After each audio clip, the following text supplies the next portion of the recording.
U.S. military officials are developing warfare tactics in the event that Russia tries to interfere in the upcoming 2020 election, according to the reporting of the Washington Post. Quote, the messaging would be accompanied by a limited cyber operation that demonstrates the Americans' access to a particular system or account and the capability to inflict a cost. The message would implicitly warn the target that if the election interference did not cease, there would be consequences. MSNBC's terrorism analyst Malcolm Nance joins me now. He's the author of The Plot to Betray America, How Team Trump Embraced Our Enemies, Compromised Our Security, and How We Can Fix It. Malcolm, you've been reporting on this forever. Like you've been one of the first people to talk about this.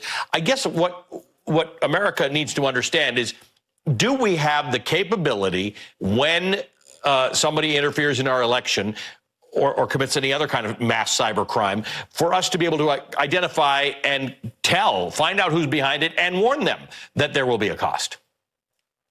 Well, I can assure you, as a former cryptologist who served at the National Security Agency, we have capacity. We have a lot of capacity. And what we are not lacking now are the defenses. What we are lacking is leadership allowing those defenses to actually go into effect so that we have maximum effort to defend the elections, to defend the electoral process.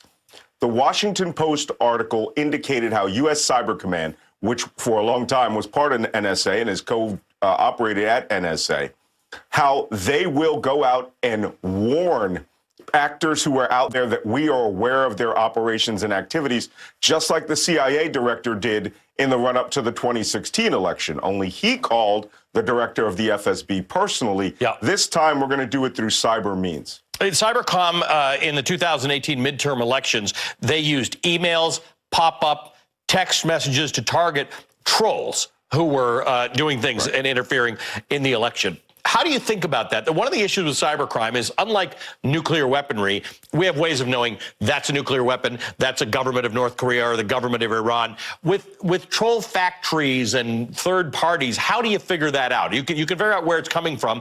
Do we have the ability to say, and the Internet Research Center in St. Petersburg is run by the Russian government?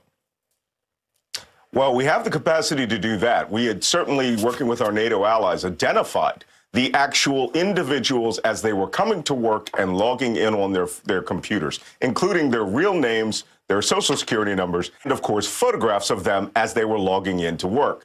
What we're doing here with subcontractors, vigilantes, is we're essentially going to disrupt them at their point of entry into the internet, where they're going to carry out mischief, or they're going to do this contract work where they'll release thousands and thousands of these bots. The first thing it does when you identify them as knowing that we know what you're up to, it disturbs them. It's a form of psychological warfare, and they have to drop what they're doing, shift to new servers, shift to new pathways of attack. And that is a very good disruptive process. Malcolm, I have a question, and it's a one-word question. Trump. Sure. He's still not. Well, like I said, he's not at the front of this train. No, and like I said, we have defenses. We're lacking leadership. And let me tell you, in the run-up to the French 2017 election, the National Security Agency worked with the French Deuxième Bureau, the DGSE, in order to disrupt a cyber operation which may have been Russian-oriented, using American citizens to release fake emails from the Macron campaign. And it turns out all of those emails were actually placed in their way by French intelligence and our National Security Agency to disrupt their activity in these Macron leaks. That's the sort of operation that we have a lot of capacity with. But warning some of these actors, especially the ones who have a lot of money, that we could go after them personally. And, I've been a big advocate of going after and freezing their bank accounts or stealing their illegally posted money around the world. We have this defenses. Is this far enough along? Do we need Donald Trump to come out there and be part of the warning? Because I'm just not holding my breath that he's going to really put his back into this one. This is the beautiful part about the armed forces of the United States and the intelligence agencies of the United States. Their oath is sworn to the Constitution of the United States to protect and defend the nation from all enemies, both foreign and domestic. In this circumstance, they do not need instruction. in order to defend the nation from threats as they see them operationally. Let me tell you, of all the places that Donald Trump will have the least impact, it's within U.S. Cyber Command and the National Security Agency.